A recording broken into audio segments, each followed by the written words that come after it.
Welcome, folks, to Roll the Adventure, the podcast where we create, play, and revise role-playing games. Today we'll be continuing with Splendor of the Stars, the game about the stylish phantom thieves who sowed discord among the Baroque science fiction nobility. And with that, let's do our introduction. Adventure. Roll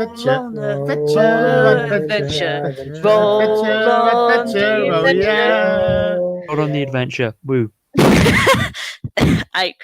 Eventually we'll get this to. I'll fucking write an intro at some point. Are you sure you want to hear us butcher your lovely intro? Is that what you want? It's been having everyone saying random stuff. Anyway, so Splendor of the Stars. Yes. Anything that we think from my game that we didn't use, that we didn't work very well, that we reckon needs changing? Well, I definitely believe the trump card was an underused mechanic. I sort of forgot it existed a lot of the time, and a lot of the other times it wasn't needed to be used. It seems like it makes the game almost too forgiving. Yeah, you were very close on the numbers last time, and I did completely forget about the trump cards. And to be honest, if something's forgettable and then forgettable the whole game through, I don't think we need them. And I felt you lot got enough inspiration for your characters off your single cards. What do you think? Yeah, I mean, I think we're all pretty quick to come up with character designs and personality traits based on just what the card was. I mean, I had one idea for my character, and then I ended up going with something completely different based on what my card was like.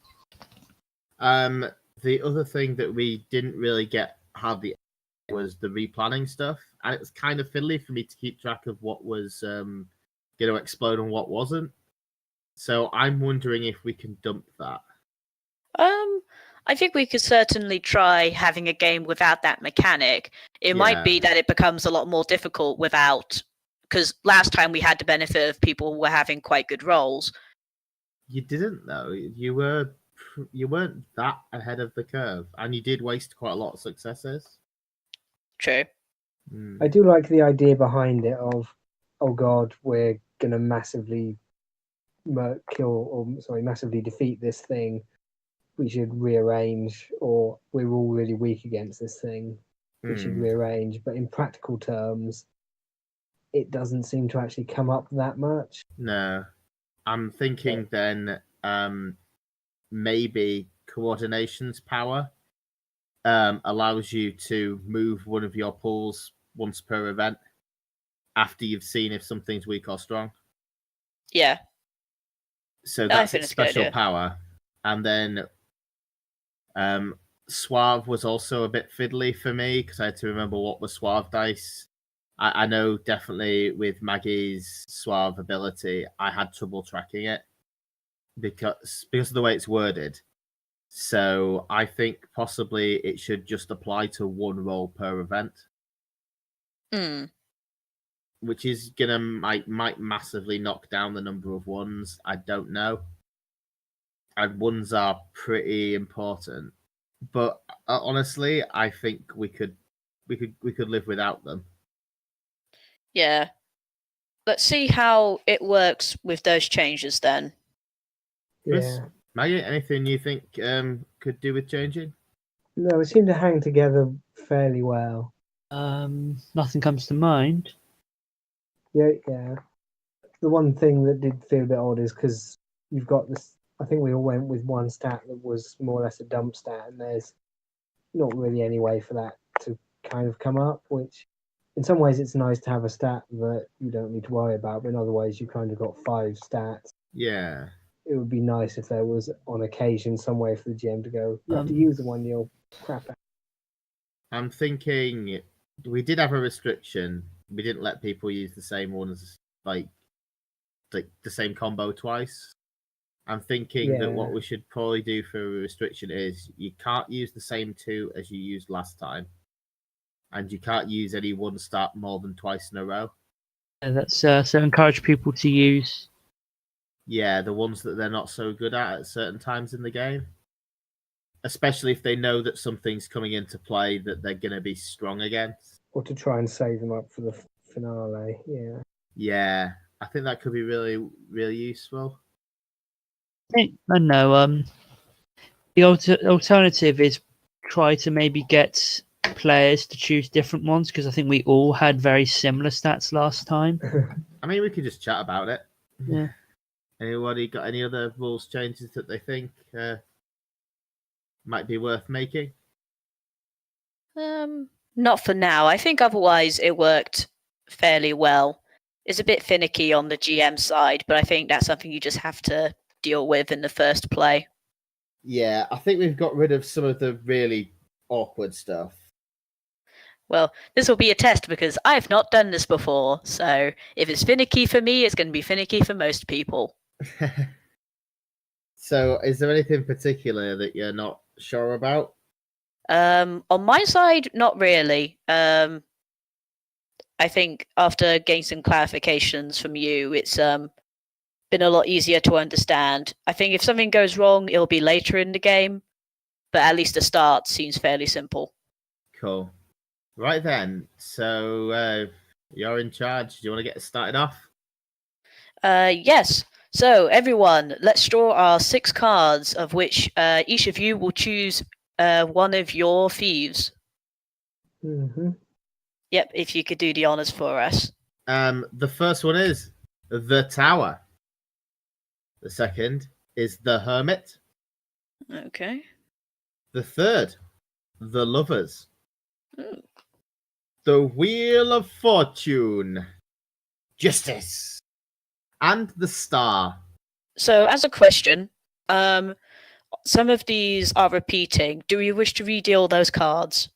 Because we had them last time. Yes, to simply give more of a flavour of the game. I remember having Justice last time, but I don't remember if any of the others were repeating. I think Justice and Tower. But Tower, I was thinking Tower as we could be used in a completely different way. Okay, so if one of you takes it as the thief card. Because last time it was the setting, Well, I think. No one else was on. Yeah, I'd like to take the Star. Star. Okay. Oh, another astrological one for you. Mhm. Cool. Chris, any particular thoughts? I'm thinking Hermit. You're going to take Hermit? Mm-hmm. Stylish thief Hermit. Ooh. Now, this is quite hard because I kind of want to take the Lovers. But I also find that that'll be an amazing setup. And I kind of want to take Wheel of Fortune. Oh, choose whichever one. It basically changes a little bit of mine, but it's up to you. You're the allowed one. No. Yeah. Choices, because I do like all of these. Yeah, don't think of the setup as you would do it. Just think of what you want to do. Oh no, I'm thinking of I would like to play all of these. Oh, that's fair. Playing someone who's haughty but ridiculously flawed and playing the Tower. That'd be a lot of fun. Or someone that just sows complete discord in it. That'd be fun. The Lovers, that's quite cool for this sort of style of game. Yeah, plays on someone super personable. Wheel of Fortune, everything's going everywhere, riding the winds of fate. Or possibly like presenting a different face to every event could be quite fun. And I don't really have to explain why Justice is cool, but I think Justice was a PC last time. So I am going to take... Oh, yes, it was, wasn't it? It was Nathan's, I think. Wheel of Fortune. Okay, you have taken the Wheel of Fortune. Which leaves you with the Tower, the Lovers, and Justice. Okay. So that's an interesting one for me. Wheel of Fortune would have made this a lot easier. Okay. Let's have a think about it. While I'm thinking about this, you guys might as well start thinking about what your character concepts are. I'm thinking this whole Wheel of Fortune thing, it's got a lot going on the card. There's 5, 6 animals, 7 animals. I keep finding more things. There's the writing, there's the compass. I'm thinking that my character's I don't know. They're kind of exotic. They're from somewhere far away. Maybe an alien. How are we going to have aliens in this, like non-humans? I mean, they could occur. I'm certainly not going to allow them to not happen. Cool. In that case, I think my plan is I'm going to be someone who kind of pretends they've explored everywhere. I'm not entirely certain if I'm going to go to each event as a different character. Like pretending to be a different character. Or if I'm just going to be like some sort of storied adventurer. But that's where I'm going. I am taking an absolute crap ton of flamboyance. That makes complete sense. That was a stat no one had last time, I think. Yeah, I'm going flamboyance, coordination, and then I'll work out the rest. Cool. For my helmet, I'm thinking someone from quite far reaches of known space or the galaxy or whatever.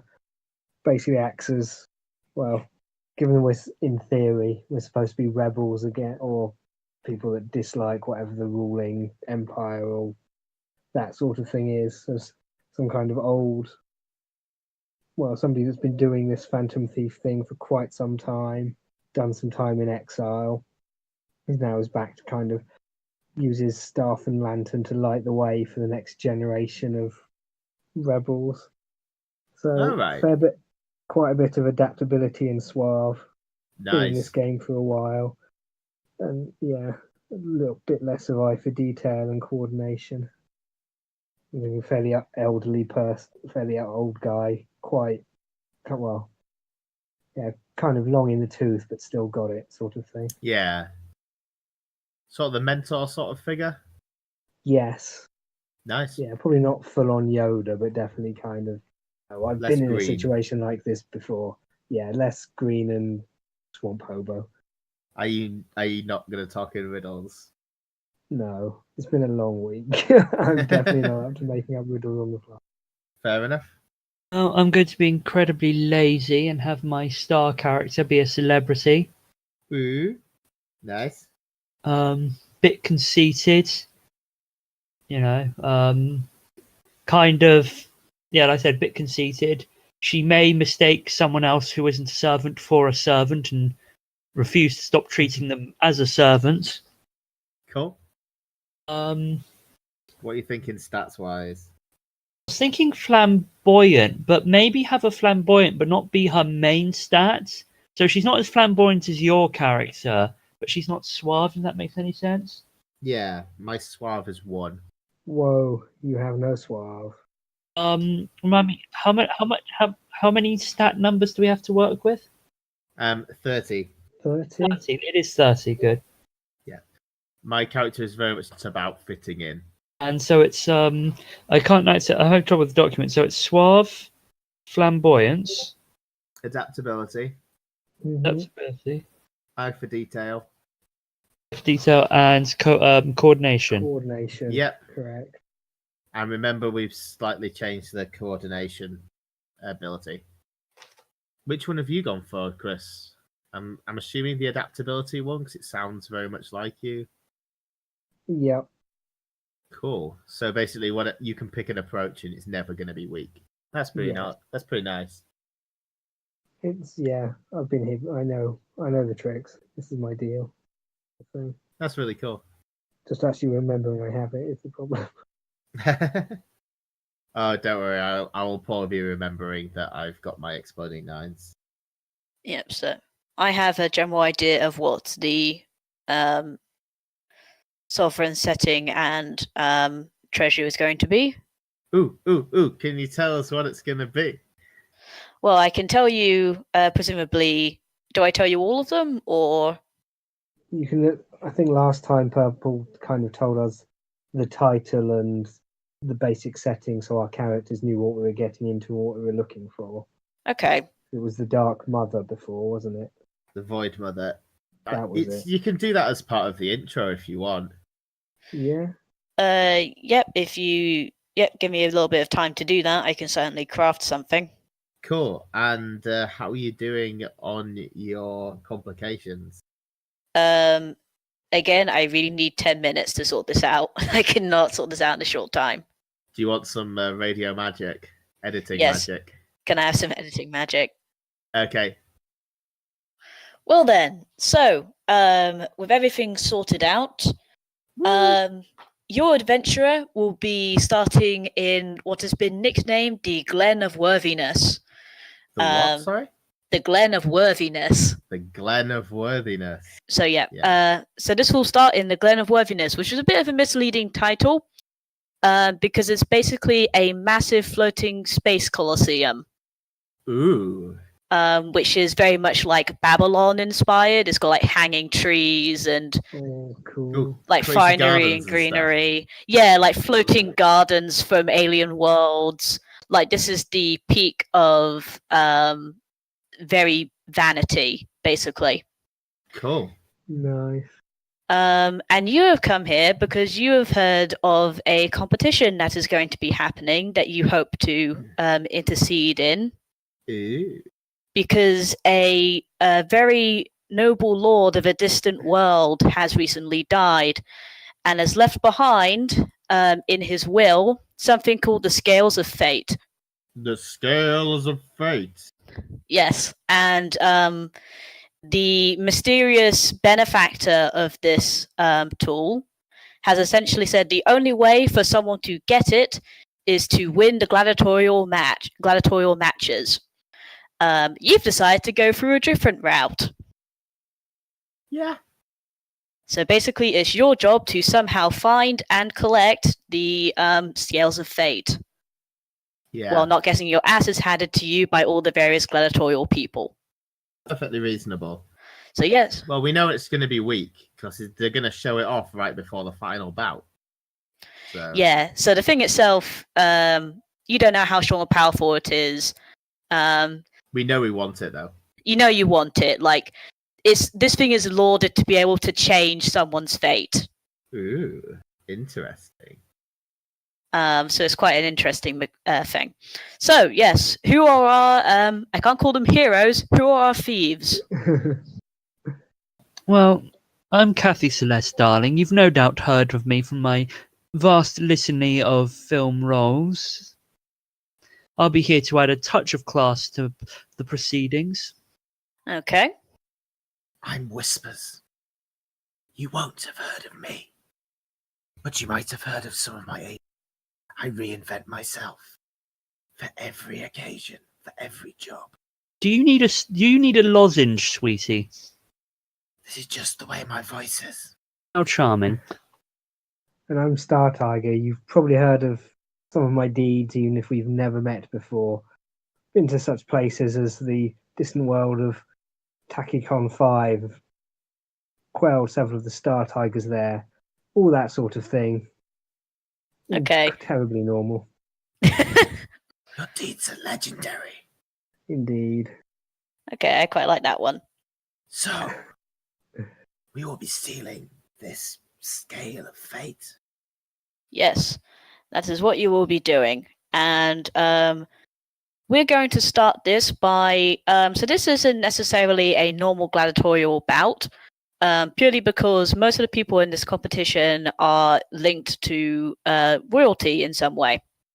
Because obviously the people that want this are the very highest of social class. And so essentially they've sent their champions to go and get this thing. A couple of other people have independently come into this competition as well. And everyone at the moment is in this massive opening ceremony. There's glitter everywhere that permanently shines. There's like wild creatures roaming around, sort of giving everyone a taste of the danger to come. You see some of the gladiators sort of walking around getting like favors from people or talking to various groups. They could be their benefactors. You also notice there is one or two people who are actually protesting the fights, and not necessarily with like picket signs, but they're sort of hanging around the edges and basically, shouting very loudly. This shouldn't happen. This shouldn't be allowed to happen. Those things don't belong here. Yeah.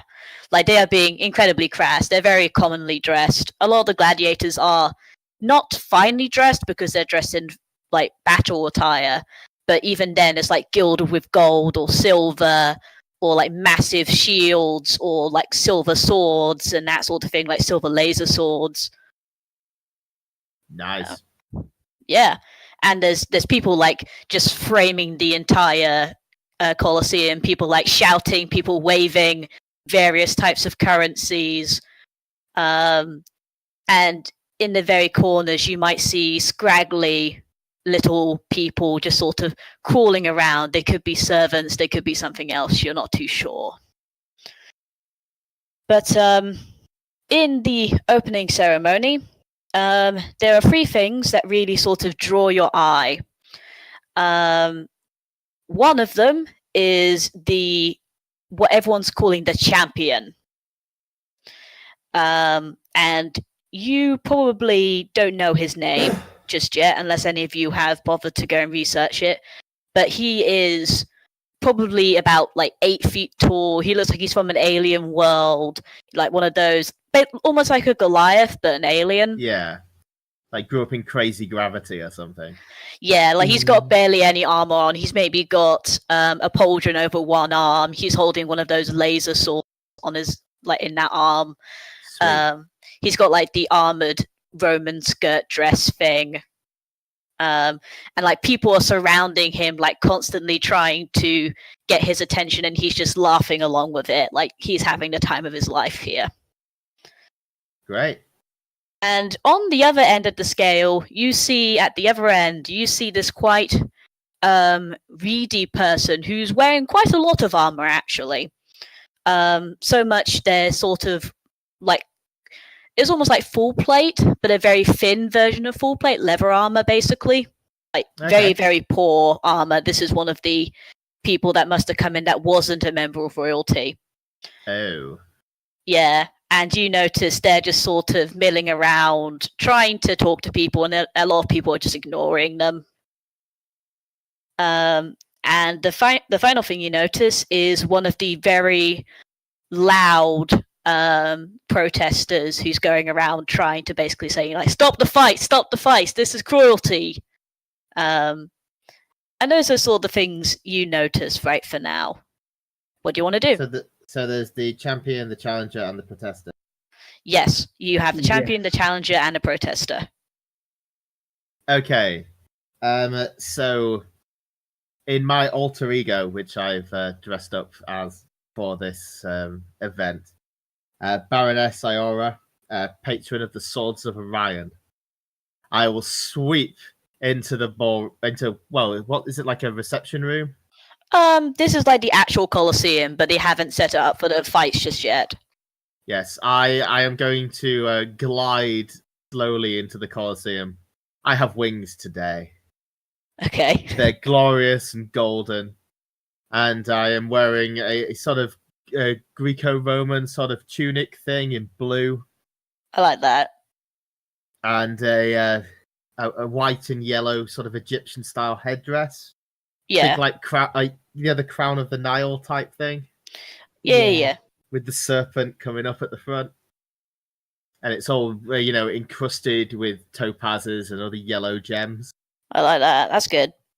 I don't actually I don't appear to touch the floor because my shoes are kind of swathed in like a permanent cloud. Mm. So it looks like I'm floating. Okay. So it looks like you're permanently floating. Yes. Chris, what is your character? Okay. Star Tiger's wearing a traveler's cloak. It's more sturdy than stylish, but it's got lots of little traveling tokens and trophies, kind of spent laser shell bullet cases or various animal parts taken from rare hunts. He's clearly been around the block a few times, had quite a lot of experience at hunting and generally killing strange creatures and animals. Okay, that's pretty cool. And Maggie, what do you look like? Well, if I could describe it, I'd say Roman chic. So she's got a Okay. sort of velvet, oversized coat that's got fur at the edges and the arms to sort of make it look like that cloak Russell Crowe wore at the beginning of Gladiator. Yeah. And Cool. that sort of brown and grey. Underneath that, she's got a red dress that I'd say ends at just below her knees, and she's wearing sand-coloured sandals. Okay. Yep. So you've all got the kind of aesthetic down here, which is good. Cool. You mesh into the crowds fairly well. Okay. So who wants to be our first thief? Who wants to do something first? Well, being terribly important, I thought I would go mingle with the other terribly important person. Okay. So I thought I'd throw coordination at him, because naturally, both of us being terribly important means we fit together in this crowd of, normal people. Okay. So you're going to throw coordination at the champion. Cool. Okay. How many dice is that? 9. 9. Okay. Yep. That is perfectly fine. Okay.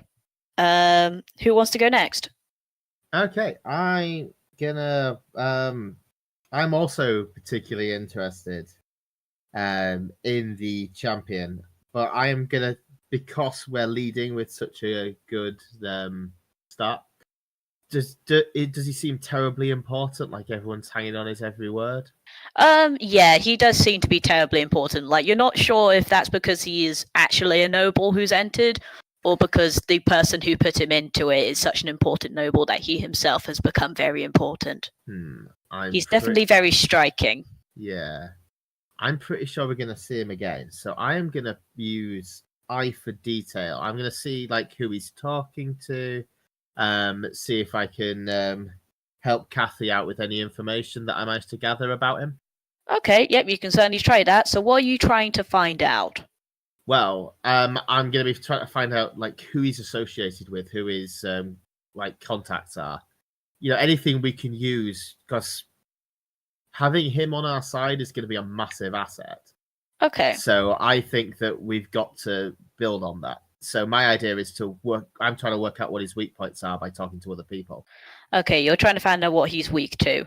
And the other people I'm talking to are going to be the other competitors. So my actual other dice pool is going to go onto the challenger. Okay, you're going to be talking to him. How much dice are you going to put on that? Flamboyant 10. Flamboyant 10. Okay, let me just check the... Okay. Yep, Cool. That's perfectly fine. And before we continue on with how dice sort of are working, Chris, what do you want to do? Okay, as my colleagues appear to have the champion in hand, I'm going to approach the protester and try and figure out what their deal is and why the powers that be haven't already had them murdered. Already had them murdered. Okay, what are you going to put towards that? I'm going to use my adaptability. So try and change my demeanour a bit to fit in a bit more and basically encourage him to go on a rant and find out what's going on. So that's adaptability 8. Okay, that's fine. So everyone's put their dice down. So first I'm going to answer your question, Purple, as to the weak point of the champion. So, shall we do the dice first before we work out what we find out? Yeah, okay, let's do that then. Okay, so who wants to take the dice roll for the champion? I think everyone's taken one element. So Maggie, if you want to take the dice roll for the champion. Sure. So remind me, how many is it? Is it D10s or it's D10s? Isn't it? It is D10s, and you'll be rolling 11 of them. 11. 11. Nice. Hang on, was something weak? Yes. So because it's important that we know. So do I declare if it is weak? Yes. Okay, then. Oh, but only after we've decided. After everyone's decided. I presume everyone already had decided. So yeah. This is why I was going to answer your question. To answer your question and to tell you the weak point of the champion, while he is very striking and he is very self-important. He doesn't exactly deal well with people who know how to get around his confidences. So people that are very well coordinated can usually find a way to figure out how to get past his bluster. Oh wait, no, sorry. I think you've told us the wrong one. Yeah, we wanted the weak stat, not the strong stat. Oh, I've put them I really hate this thing. It's so... Yeah, what's bad for him is coordination. What's bad for us against him? Against him? Yeah. No. Right. Right. Okay, so I put his weak stat as the thing he is weak to. His strong stat as the thing he is strong against. Yeah. So what's his strong stat? So you were asking what he was weak to. Well, I wasn't using a power or anything. That was sort of the narration of how I'm trying to mine him, how I'm putting dice towards. I would be careful with that, purely because the eye for details power is to tell you something. Yeah. So don't do that. But so again, his weak point is coordination. If you use coordination against him, you will gain +2 die. I am telling you this now because you have actually hit upon it naturally. Okay, cool. There we go. So you roll 11 dice. How come we've got 11 dice though? Because it adds 2 dice. But I added 9 dice. But I put 5 in. Oh, you put 5 into him, didn't you? Yeah. Okay. That's what I was curious about. Right. Okay. That wasn't made explicit. Sorry. Okay. I'll roll again for 16. 16. You're rolling 16 dice. Remind me, what's a success? A 7 or more is a success. A 10 is an explosion. And you need to count the ones. Okay, I've had 1. Let's see. Hold on. 1, 2, 3, 4. 4 successes. 1. Has everyone spent both of their dice? Right. I was a bit confused. So roll that. I've only done 1. Yeah, I think we've still got some dice pools outstanding. Okay, so Chris and Maggie, you have 2 dice pools. You have 1 dice pool each left. Where do you want to put them? Right. I was going to also then use eye for detail on the weedy armored figure. Okay, you're going to use that on him. That is fine. How much? 7 dice. Okay. Yep, you've done that. And Maggie, your second dice pool, where are you putting it? I'll use eye for detail on the protester. Okay, you're going to use eye for detail on the protester. So do I say it immediately if you've hit on a strength or weakness? Only once everybody's settled on what they're putting in. Are you confirming? Yes. Yep. Okay, how much was that? That was 9 on the eye for detail on the protester. Okay, so 9 eye for detail protester. Okay, that's fine. Yep. Okay, so let's go with the champion. You know that he is weak to coordination because you've hit upon that naturally. Roll 16 dice and tell me how many successes you have. Okay. 1, 2, 3, 4. 4 successes and 1. Okay, and 1 explosion? No explosions. No explosions, and 1. Yeah. Okay, so 4 successes and 1 failure. Okay. So let's do the other rolls, and then I can tell you sort of what happens. Cool. Okay, so who's going to roll for the weedy man? I put 10 in, so I would like to. Okay, roll 17 dice. 17. So, Chris, did you put 7 in? Yes, he did. So we didn't hit anything. Cool. No, you have not hit anything. Right then, I am picking up my dice.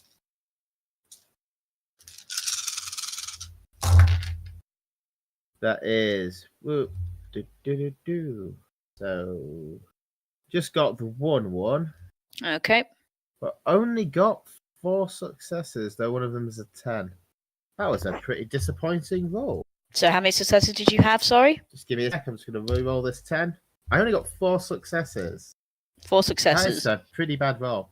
Oh, though I should have used my flamboyance power to re-roll the 9 as well. Am I right to do that now? Yeah, you can do that now.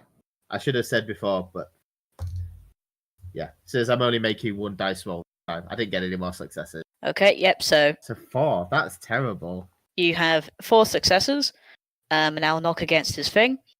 And we are going to go to the protester. And I will say you actually hit upon something they were strong against. Strong against. Eye for detail. So you are only rolling 15 die for this enemy. And Chris, would you take the honors? 15. Okay, so that's. Well, okay, so that's 3 successes, including 110. Okay. Sorry, 4 successes, including 110, but no ones. Okay. And the 10 comes up a 1, typically. Okay. So each of you rolled 1-1, and you got how many successes on that roll? 4. 4. That was not a good roll. Okay, so let's go then in reverse order and start with Chris's interaction with the protester. Anyone else who interacted in that scene can feel free to play a secondary role in this scene. Cool. So, Chris, how are you coming up to the protester? Seeing what he's doing, how he's interacting with people, and then basically trying to encourage him to speak as much as possible, find out.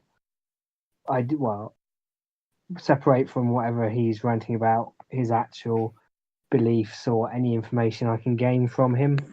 So Okay. Basically, you hear this man shouting a lot about how this fight is like complete and utter cruelty. This shouldn't be happening. People are going to die here. Animals are going to die here. There's a lot of that kind of thing. You also hear him shouting about how the scales of fate should be destroyed. Okay. Ooh. Yeah, he is saying how they are incredibly dangerous if given into the wrong hands, and he is saying that there should be a vote or some kind in order to distribute them fairly, as opposed to see who has the biggest muscles. Does it sound like he actually has any allies or anything, or is he just some dude doing his thing? He seems to be shouting on his own a lot. He is convincing a few people, but most, that is a very small minority of the people he could possibly be talking to. So we might be able to use them as a distraction, but they're probably not going to be hugely useful. Okay. Yeah. So you have hit their power rating to a certain extent, but they have not flipped over as an asset. They notice you're listening to them, but other than that, they don't give you any special treatment. They just try to convince you, the scale should be destroyed. Okay. And you agree in some non-committal way. I'll make sure to talk to him enough that he would recognize me if we spoke again, but... Oh yeah, he will definitely recognize you if you speak again. Okay. So next up, let's go for the challenger. Yes. Okay, so who went for the challenger? It was purple, wasn't it? It was. Right, I am in it. So what are you gonna do? Find my character voice. What? I don't get to do them much because, I normally play bit part characters. Well, yes. Baroness Iora is going to sweep over towards the I'm assuming there's not just him. There's going to be a bunch of others that are going to be kind of challenging to see if they can win the scales. Well, there's a bunch of others, but it's sort of if you compare, it's like two sides of the scale. You have the champion, who's obviously the favorite to win, and you have this person who is essentially the weediest of the weedy. They are not in any way even being considered. So that's how this is sort of working. They attracted you because they're exact opposites of each other. I think that the reason I didn't get as many dice, as many successes as I might have otherwise done, could be quite easily portrayed in that he looks like a bit of a nobody. So, it being way too in character as Baroness Iora Whispers is going to largely kind of ignore him and talk to the others. But so, yeah, if we open up this sort of scene as And should you fail to gain the skills, and you impress me enough, I shall recommend you for the Blades of Orion. And they very frantically nod up and down, like they are incredibly excited for this sort of opportunity. The grandest of mercenary companies across the Western Spiral Arm. Indeed. And no, I can't do it here. Like, it's echoing through the armor they're wearing to such an extent you can barely parse what they're saying. So fight and do your best. I will do my best. And they raise their fist. They don't even seem to have enough money to get a weapon. Is the actual challenger guy that I was watching? Is he responding, or is it just the others? I think the others are all basically saying very similar things to each other. Like, I will be the one to win. Look my way, and you will see a true champion. That sort of thing. Like, they're all very pompous, but some are doing better at looking it than others. Yeah, I tell a grand story about a completely fictional battle that the Swords of Orion were part of. When we were attacking this sort of web in the upper atmosphere of a gas giant, and it's very military and very cool. Okay, I quite like that. It's sort of like blimp assault and stuff like that. Yeah, so this challenger, though you're not talking to them directly, they are definitely hearing what you're saying. Like, it doesn't take very long for your stories to round the lower bracket of challengers, essentially. Like, they've done the herding mentality thing of they're all trying to get together so they can hopefully get further on and then betray each other inevitably. And while you're not talking to them directly, they can definitely hear what you're saying. They are interested in you, certainly. And if you sort them out, they would definitely remember your name. But they have not flipped over and are not an asset. No, not with that role. Nope. And finally, moving on to Maggie, you are talking to the champion. How are you going to do this? There are many, many people around this man. Well, let's see. You said he was self-obsessed. Yes. So, he tends to not notice me.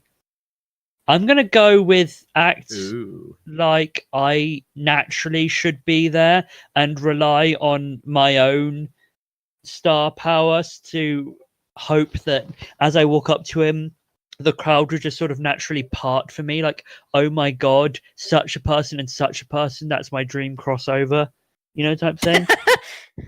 Okay, so you're trying to be like, I have a really good reputation also, so I must be able to talk to this person. And hope everyone else ships it. Yeah. Okay. Yeah, okay, I'm going to say people do split in the crowd, and you're able to at least get to essentially the front line of people who are standing around. Like, it's not like you can just walk through the crowd and get to him. It's like there's waves of people you have to get through.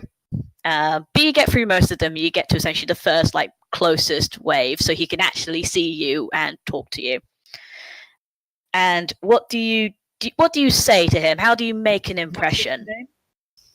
You've heard it now that you've gone closer and you've heard people talking about it, around him. His name is Leones, or at least that's the name he has chosen to take for this fight. Leones, got it. Leones, darling. We've got so many mutual friends. I feel like we already know each other. Just had to come over and say hi. You know how it is in this business. Leones, because of your role and how you've been doing things, he turns to you and you see what looks like he might be trying to recognize you. He's making the effort. But then he very quickly, his face sets into a bit of a frown. He says, I don't recognize you at all. Oh, no, we've not met. And then I basically talk up friends, mutual friends, make it sound like someone he should have run into now, but haven't had the chance, Okay. If you've got a best friend and their sister comes into town, you're going to make an effort, is in the same events as you, you're going to make a bit of an effort to be nice to them, that sort of thing. That's fair. Okay, so you say one or two names that he does vaguely think he should recognize. like so general that everyone would be able to recognize them, basically. And he nods along a little bit as he continues to show off to basically everyone else. Like, you're not the center of his attention, but you've left a small impression in his mind. He'll remember you if you come up to him again. So yeah, you've knocked down his power to a certain extent, but he is not flipped over and is not an asset.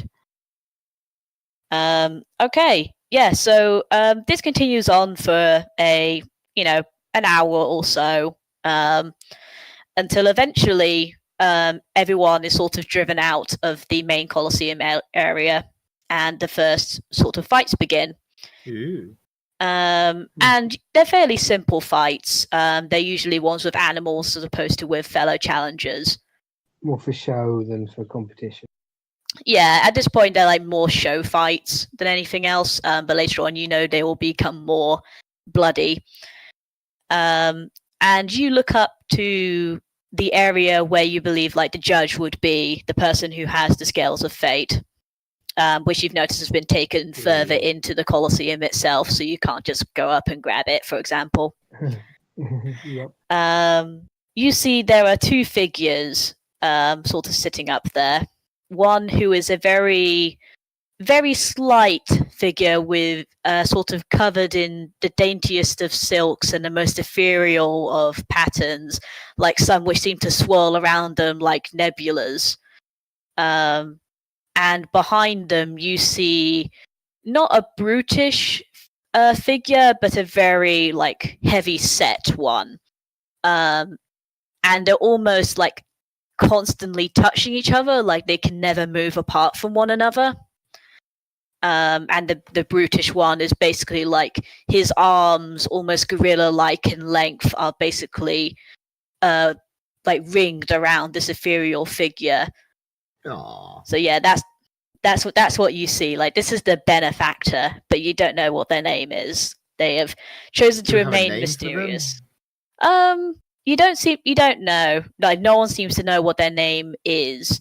They simply call them the benefactors, or some call them the lovers. So hey, guess where I put the lovers card? The music starts playing in the background. Yeah, basically. So yeah, that's what you see like in the intermission between these two things. Like, you see the champion running around, and like he is making very quick mincemeat of any like, you see a lion with 5 heads and fire breathing out of all of them, and he just like conks it once and it dies. A poor imitation of the real thing. Yep. You see the protester still protesting, but in like the shouting and everything, it's doing even less work than it was before. And you see the challenger come up at one point, and he actually does make quite a valiant effort. He is able to smite what looks like a small like dragon, basically, but like a cybernetic dragon. Okay. So he is able to smite that. Does he appear to actually know how to fight and things? They seem to be very intelligent more than forceful. Like, as opposed to what Leones did, where it's just like, I'm going to hit him with my laser sword, swing, and it just dies.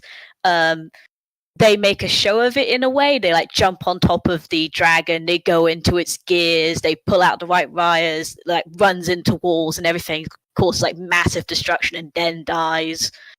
So they seem to be more of the clever side than the forceful. A bit of a showman. Yes, definitely. But also one that actually knows what they're doing. No, you think it might be a bit unintentional. Oh. Like, people are starting to enjoy watching the underdog of this competition, essentially. A couple of people do die in these rounds, like especially in the lower bracket. Some people just get unlucky and die for various reasons.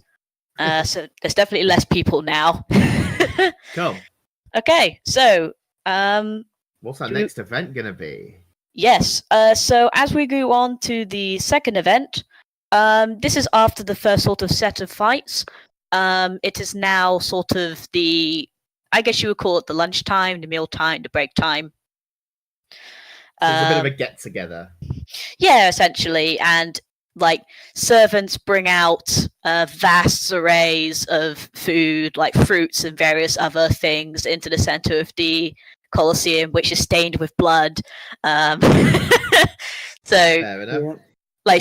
some people essentially with more higher status have been able to go back into the Colosseum and pick up some, like, oh, I've got the giblet of X, Y, and Z, and someone says like, I've got the gear of the mechanical dragon of Exos and various other things. Cool. Yeah, more trophies and that kind of thing. So you have this time to go and look around, and one of the things. So these are some of the things you've noticed. At this point, the gladiators have moved off into a separate area to go and prepare themselves for the actual fighting. Cool. And instead, you are surrounded by just sounds of like 10, 20,000. What, you did 1,000? No. And you see people waving around like various kinds of currency, some of which are more globally accepted than others. Yeah. And they're basically just shouting at each other with a bookie sitting up there. So you do have a bunch of gamblers. In the corner, you see some more scraggly figures. They seem to be definitely more of the servant, possibly persuasion, or trying not to bring much attention to themselves. And like sometimes a gambler will go over to them and they'll talk in whispered tones, and then the gambler will walk away and go back to the bookie and shout like more enthusiastically, like 10,000 on the champion and stuff like that. And they sort of mince around a little bit. So they're one element. And the final one you notice, you hear the cry of, "Let me in! I'm allowed to be in here, damn it!" And you see some guards at the Colosseum sort of entrance, holding their spears like diagonally across from each other to block the path of what seems to be a noble. You would think, apart from the fact that their clothes look like they were once very grand, but they've been ripped to shreds and been worn to basically like almost nothing. And he continues to sort of shout and try and make his way through, and the guards are just sort of keeping him there. Fair enough. So yes, everyone, choose your elements. Remember, you cannot choose the same two you chose last time. How good is your memory before I say anything? Well, I know what my stats. It's the stats that we can't pick again. Yes, it's the stats you can't pick again. Cool. So I'm picking adaptability and eye for detail. I've sneaked off and I've got changed. Okay, you've changed into something. Yeah, I'll explain. Okay, and what about the other two? I will go with flamboyance, which is 7, and adaptability, which is 4. Lovely, lovely. Now, if I remember the rules correctly, we can't use the exact same combination twice in a row, and we can't use the same stats, even if it's we use another stat more than twice in a row. More than twice. Yeah. So you can't use the same stat more than twice in a row. So I used eye for detail last time and again, but I swapped out flamboyance for adaptability. So next time you can't use eye for detail no matter what, but you could use adaptability again. Yeah, and I can use flamboyance. Okay. So, who's going to do what? Let's go. Who wants to open themselves up to being the first to do stuff? Okay. So, Baroness Iora is nowhere to be seen. Okay. However, there's a suspicious extra servant. Okay. So I am going to be using my adaptability to blend in with the servants. I'm going to be using my eye for detail, things that I've picked up to kind of ingratiate myself with the gamblers. Okay, so you're going to be trying to mosey on with the gamblers. Well, mostly I'm kind of getting in on the servants' information dealing ring. Okay, so you're also going for them. So what do you want to... I'm pretending to be one of them by using my adaptability. What do you want to put on the sort of people walking around? The gamblers is going to be eye for detail. Eye for detail, and that would be 5. okay. And against the servants, it'll be adaptability at 7. Okay. You said what was it again? Eye for detail For the servants. So adaptability for the servants. Yep. At 7, and eye for detail, which is 5. Okay, good. The gamblers. Sorry, I had to check against my No worries. stuff. Jeez. That's fine. Okay. So I'll tell you anything that comes out of that in a bit. Yeah. Okay. Chris, what is your person going to be doing? I'm going to be using Suave and Coordination. So seeing that there's this probably a noble trying to get in, I'm going to use all my Suave and Charm and go over and basically pretend to know them and see if I can get them in through the guards and generally see what's going on. We may want to dogpile one of these groups, by the way. Yes, if you want to give yourself an asset. Yeah. And then I reckon we should dogpile the gamblers. And then, I'm going to use my coordination to, again, basically fit in with the gamblers and see what the general bets are, see if there's any rumours or gossip about what's going on, any big shows or surprises coming up. Cool. Okay, so what are you putting on the Ruined Noble? Okay, so that's Suave of 8 on the Noble.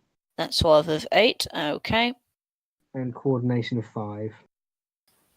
And a Coordination of 5 on the Gamblers. Indeed, yep. Okay, yep, that's fine. And finally, Maggie, what do you want to do? Is the champion here as well, or is it just the nobles at the party? No, the champion currently is not here, just the noble and the gamblers and the servants. Well, I'm going to flamboyance the noble, but I'm going to impress him with my flamboyance in a way that doesn't make it obvious that's what I'm doing. Like almost like I'm just doing my own thing and I pretending I don't even notice he's there. If that's any difference? If that makes any sense. Okay, so how much is that? That's 7. And then adaptability 4 on the gamblers, just to, make it look like I vaguely fit in, even though, well, no, I don't, because I don't normally associate with such people, of course. Okay. So yeah, this is definitely the down class event. Okay. So I'm going to go through each thing then. Let's go for who wants to deal with the servants? I'm guessing Nat is purple primarily. Yeah, will do. I'm the main one who's talking to them. I'm the only one who's talking to them. Seems that is the case. Yeah. Well, I'm pretending to be one more than. So yeah, I used my adaptability for 7. Is that what I'm rolling or? You are rolling 5. You have hit on something they are strong against. They are strong against adaptability. So you are only rolling 5 dice for this. I am not using my power. I'm going to use that for the one against the gamblers. Okay. Just for reference, and that is 2 successes, 2 1s, one of which is a 10. Ouch. Yeah, 2 successes, 2 1s. Okay, yeah, there are a lot of failures happening at the moment. This is fun. We are not quite as smooth and slick as last time. No. We will continue on with what happens with that in a moment. Okay, who wants to interact with the ruined noble? I put I see. I was maining him, so yeah. Okay, yep. So you are rolling 17 dice. You have not hit upon their weakness or their strength. Okay. 1, 2, 3, 4. Okay, and one of those is an explosion. Okay. So I'll roll again. Is it just the 1 dice I roll this time because of the explosion? Because there's only 1 explosion, you only roll 1 dice. Yes. Yeah. Just double check my success count before I roll again. 1, 2, 3. So there is how many successes? 4 successes, one of which is an explosion. Okay. Explosion sadly didn't come to anything. We are really sucking today. Right, so we have... Just give me a number of successes, please. 4. 4 successes and any ones? Nope. Nope, no ones? No ones. Okay, that's fine, so it's not as bad as it could have been. That's fine. Right, and Chris, I'm presuming you're dealing with the gamblers. Yes. Okay, and you were using what against them? I was using coordination. Cool. Okay. Remember your 9s explode on this roll. Who else was using stuff against them? Thought Purple had thrown something in as well. I was adding 4 adaptability. Yeah, I added 5 for my for detail. Okay, Okay, so that's hopefully I've got this 14 correct. dice. It should be 14. Actually, it's 16. Okay. You hit on something they are weak against. They are weak against adaptability. Cool. Okay. So if we're going up against the gamblers in the next one, we want to throw adaptability in there then. Yep. So roll 16 dice. No one has the suave power, do they? Don't think so, no. No, you took the adaptability one, didn't you? That was slightly better. 5 successes, 2 10s and a 9, and 1 1. Okay, so there's one for... Okay. So that comes out to 6 successes and 1 1. 6 successes. Okay. Yeah, I don't think we're doing quite as well on the dice as last time. No, you're certainly not. What did we get on the minor noble, by the way? 4, was it? On the minor noble, you had 4 successes and no failures. Just checking. I'm keeping track. Yeah, I'm keeping track of how many failures you guys have attained because I can put them onto various different things. Yeah. Okay. So, again, let's go in inverse order. So, Chris, how are you approaching the gamblers? So, moving amongst them, flashing my gear, talking about past blood hunts I've seen, various types of battles and other gladiatorial combat. Basically, just seeing how this compares. Is the fighting actually legitimate? Who's the favourite to win? What kind of battles are coming up?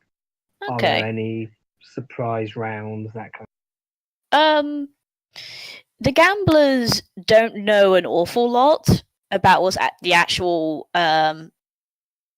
structure of the competition is. They know vaguely it's like they will fight wild beasts and then they will fight each other and then there will be a final trial and the winner of that will get the scales of fate.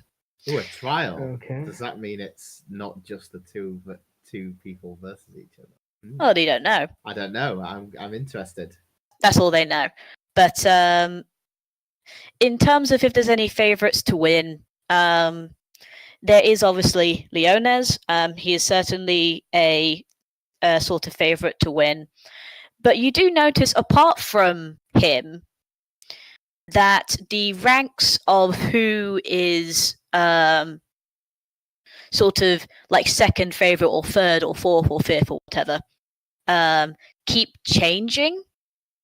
And they're changing in a very odd way. It seems like when someone goes off to the servants and then come back, they'll start declaring for that person, and then suddenly that person's rank will go up significantly. okay. So some people seem to be a lot more sure of their bets than others. Interesting. But yes, so you learn sort of that information. And in fact, you rolled high enough that you beat their power rating. So they have flipped over and are now an asset. Just as a question, Purple, do any overflowing successes immediately go on to their power score? That was the gamblers, right? Yes. No, they don't. It starts at 0. It's to stop people like utterly dogpiling something and overshooting. That makes sense. sense. More tactical. Because you want to try and defeat them by as little as possible and then ramp it up later. So the gamblers have now flipped over, and presumably I can tell you the card it was. It was the Ace of Pentacles. Cool. They will now possibly be an asset to you by possibly giving you more information about the fights, which some of them seem to know more about than others. But remember, we can only put 6 points of asset on them. Go up to their challenge rating. So there's no point us committing more than like 12 dice to them. Yep. So they are now a asset. Okay. Next up is the Maggie, who I think you were talking to the noble, correct? No, I wasn't. Basically, I was. How to put this? I was trying to get his eye, but doing so in a way that did not let on that's what I was doing. Like I was. Okay, you're observing him. Yeah, I was acting in a way where he would assume that he happened to see me and see how impressive I was without me even knowing he was there. Okay, so you're trying to again swan about and basically be like, I am the fancy one, blah blah blah blah blah. Yeah, like imagine like in Romeo and Juliet when Romeo spies Juliet across the room. Imagine if that had been stage managed by Juliet for that to happen. Nice. Okay, I like that. So you're sort of orchestrating this turn of fate. And I've actually got it worked it in with my because I put 4 dice onto the gambling thing. I thought maybe that's what he could be seeing me doing, me sort of mingling with the gamblers while still trying to maintain some ladylike composure. Okay, he sees you mingling with the gamblers, and he is somewhat interested. You do get a sense that this man was most likely ruined because of gambling. And so because of how well you how confidently you bet your money and how high of the money you bet, probably some money of which you don't actually have, he's certainly interested. You're a high roller basically, and he is very attracted by that because that possibly reminds him of how he used to be maybe even only a couple of months ago. So he is certainly interested in you. And he might remember you if you come up to him again, but he has not flipped over and he is not an asset. Cool. Okay, and finally we have the servants who are walking around. And Purple, what are you doing? I am. You know the sort of servants that are actually there to kind of interact with the guests. Yes. So like the butlery types. Yeah. I am currently being a butler called Lawrence. Okay, I like that. So you're being a butler called Lawrence, and what are you doing? Are you just talking to them? I'm chatting to the servants about that I got hired in for this gig, and it's my first time doing this. You guys worked here long? They mostly ignore you. You get maybe a couple of glances occasionally, and one or two of them sort of politely say, who are you? You should be doing this thing. Sorry, like I say, I'm new at this. Sorry. Well, then stop asking us questions. A lot of them say. How am I going to learn it? Talk to someone else, and they point to one of the actual butler servants. Thank you, and I'll go get chatting to the other butler. Yeah, they don't really.